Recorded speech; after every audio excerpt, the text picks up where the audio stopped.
A year ago, we gathered together for the first Integrity Summit and came away, hopefully, inspired and eager to take on the common challenge we had set for ourselves, and that is to take collective action against the culture of corruption that has long beset our country, and to revolutionize the way we do business in the private and public sectors.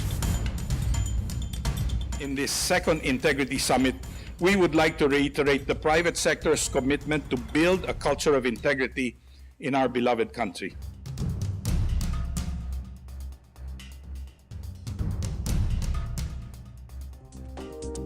Integrity is a foundation of so many things, particularly in moving the country forward, and also both on a personality and the strengthening of character of our people. So we have to have this counterculture now of good behavior and ethical leadership and service, so that we could have a country who believes in honesty and integrity. Integrity is not only about being unblemished or honest or even sinless. It is also about installing the appropriate systems and structures that actually work. It is equally important to build systems and structures that enable or even force people to be good. Integrity can be both, I suppose, a tool, at the same time an outcome, no? And that's why it's critical to have it always central to any strategy. At the bottom line of our strategy is ensuring a level playing field, one that is stable, rules-based, and whose outcomes are predictable. But the best laid plans can be derailed when rules change and when decisions are based on whims, sometimes to serve the interests of but a few. This is what we have tried to change since we took over office. This is the rationale behind our agenda of integrity-based governance. We believe that a level playing field, in essence, a just society built upon institutions that are fortified by the people's trust, is the foundation of sustainable growth. Running a government on the basis of good governance has become one of our early core thrusts to building up national competitiveness. Transparency leads to competitiveness because it levels the playing field. One of the hallmark of a good anti-corruption program is if there's transparency. If all the information is out there, then people will be less prone to corruption. It is easier to lead an agency if your bosses are straight, and they are sincere, and they really want to do what is best for the country. And all they ask from me and from everyone else working in government is that we should do what they are doing. All of us has the opportunity to do something for our country by making sure that all of us also walk the straight and narrow path. The key to the success of any good governance and anti-corruption program is the collective effort and the participation of all the stakeholders. Filipinos do not like corruption, okay? They just don't believe anything will be done about it. So that's what we need to do. We need to instill that in our culture and in our institutions. There's been radical progress in this fight against corruption. Executives seeing a lot of corruption in the public sector fell to 42% in 2012 from 64% in 2009. As part of the World Bank Group, we are very encouraged by what's happening in the country, and we feel that certainly as our partners, the government is one that we can work with, and I think we have been engaging with them, and we hope to contribute in whatever way we can as a global institution of knowledge to impart to help the Philippine government and also the other stakeholders like our private sector groups as well. Countering corruption is a high priority for the Australian government, and we're pleased to contribute to broader anti-corruption efforts in the Philippines.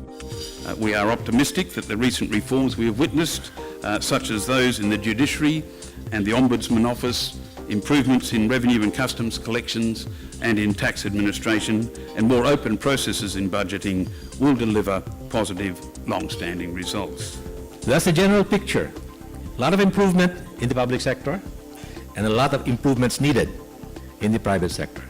Statistics would tell us that more than 97% of the Philippine business are in the SME category, and most of them are situated in the countryside. The SMEs are the businesses that are most challenged to be ethical in their dealings with customers, their suppliers, and even with their own people. We in the private sector really have to do our part. And what we really need to do is to do everything within our means to eliminate corruption within our own institutions and within our own ranks as a business community. So that is really the challenge ahead of us. But I think this is the best time for us to do this on a very serious basis. We are in a very sweet spot right now in the Philippines. We need to seize this opportunity to help fight corruption. Over the last months, we have gained new allies. About 1,500 companies from 700 last year, and 32 heads of government agencies have signed the Integrity Pledge. Our campaign has started to spread outside Metro Manila. In the last couple of months, a private sector-led Mindanao Integrity Council has been formed, and a similar group is now being organized in the Visayas. Guided by the principles of goodwill and trust, the Mindanao Business Council has adopted the United Nations Conventions Against Corruption as a manifestation of its untiring commitment to combat corruption. We call for a stronger support to cure the corrupt public systems from the past and work well within the present administration's framework of Daang Matuwid. We laud the clear-cut policy on zero bribery practice of the Tampakan Copper and Gold Project in southern Mindanao. The project is faithfully following legitimate processes until they can secure their license to operate. It has taken them several years now. They could have explored unconventional possibilities for trimming processes, but they opted to do things with integrity. CMPCI joins the Integrity Initiative in believing that corruption is anathema to economic progress, and it is good business to work against corruption, not only because it will reap the returns of hard work and not the returns of the bribes given, but more importantly, it is the duty of every citizen to do so. We have a lot of laudable practices in Iloilo that show the Ilonggo businessman's commitment to operate with utmost honesty and sincerity. We are all here to make our stories known and encourage each other that doing good, being honest, and creating credible brands are still considered best practices. If both public and private sectors do extraordinary means to uphold what is good and just, what is honest and credible, be it small or big, then there is hope for our country. With all of us together, we can make a huge difference. As we take our campaign to the next level, we realize that we will need to engage and work more closely with government for help to sustain our campaign, particularly in the form of incentives for companies that will be certified to have abided by ethical business practices. We need to develop new relations of integrity between the public and the private sectors. And that is why we admire the Integrity Initiative. It shows that the private sector is not only after the profit motive. Your Department of Public Works and Highways is behind you in terms of this culture change. The DPWH should be doing the right projects at the right cost and the right quality, right on time delivery, and then doing it with the right people. We are now doing our best to go through open, transparent, and competitive bidding, which has significantly resulted in savings. If you're ready, I'm ready. If they don't sign, they don't get any contracts with DPWH. In pursuit of integrity and open government, allow us to be upfront on our proposal to require bidders for government procurement contracts to first sign integrity pacts to be eligible. We agree that we need to incentivize and even give an advantage to businesses which are committed to implement integrity and to penalize those which break ethical standards. In PESA, absolute honesty and integrity is non-negotiable. We strongly support the Integrity Pledge advocacy. PESA signed the pledge, and we have invited our locators and developers to support it. We are very pleased with the individual companies' interest and eagerness to themselves commit to ethical business practices and good corporate governance.